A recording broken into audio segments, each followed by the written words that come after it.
सभी साथियों की जय भीम। हमारे साथ समाज सेविका और भगवान बुद्ध के धम्म प्रचारक हमारी एक सुंदर सी वक्ता हैं, जिनका नाम है विजय लक्ष्मी। बहुत बहुत दहाड़ती हैं ये आजकल। तो विजय लक्ष्मी जी, आपका बहुत बहुत स्वागत है सम्मान एक अधिकार में टाइम देने के लिए। और 14 अक्टूबर है, उस पर विशेष क्या है?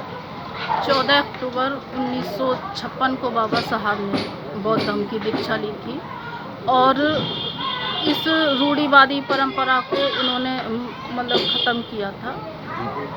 और आज उसी के उपलक्ष्य में यहाँ पर कार्यक्रम है। और मैं बाबा साहब की वो कहानी आप लोगों को वो बलिदान याद दिलाना चाहती हूँ, जो आपकी रगों में खून दौड़ रहा है वो गर्म हो और क्रांति की ज्वाला भड़के। सम्मानित साथियों, बात उस समय की है जब परम पूज्य बाबा साहेब मुंबई हाई कोर्ट में प्रैक्टिस कर रहे थे। तो वहाँ पर अचानक एक खबर मिली कि साहिब, आपका बेटा राजरतन बहुत बुरी तरह से बीमार है और अपने जीवन की वो अंतिम सांसें ले रहा है। तो बाबा साहब वहाँ पर दौड़े दौड़े आते हैं।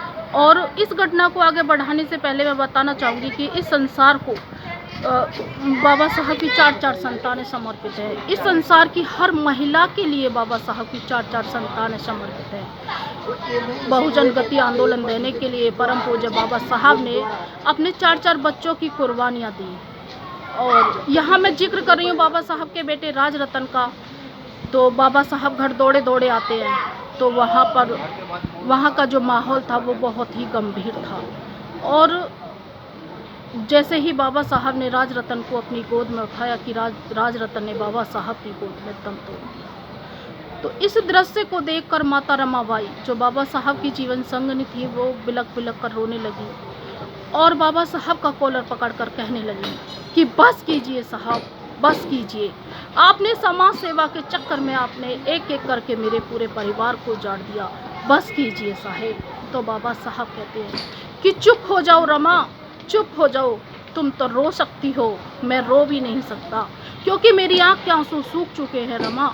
मैं अपने बहुजन समाज के प्रतिदिन हजारों बच्चों को हर रोज मरते हुए देख सकता हूँ। तुम रो सकती हो और मैं रो भी नहीं सकता, चुप हो जाओ। तो फिर माता रमाबाई कहती है कि साहेब, आज मैं फिर चुप हो जाऊंगी, मैं फिर चुप हो जाऊंगी, पर मुझे इतना बता दीजिए कि जब आप बड़े ही हर्ष और उल्लास के साथ राजरतन को अपनी गोद में खिलाया करते थे और कहा करते थे कि रमा, एक दिन हमारा राजरतन बड़ा होकर इस देश पर राज करेगा। अब राजरतन इस दुनिया में नहीं है, तो इस देश पर कौन राज करेगा? तो बाबा साहब कहते हैं कि रमा, मैं दुनिया में ऐसा काम करके जाऊंगा रमा, कि हर रमा की कोख से जन्म लेने वाला हर राजरतन इस देश पर राज करेगा।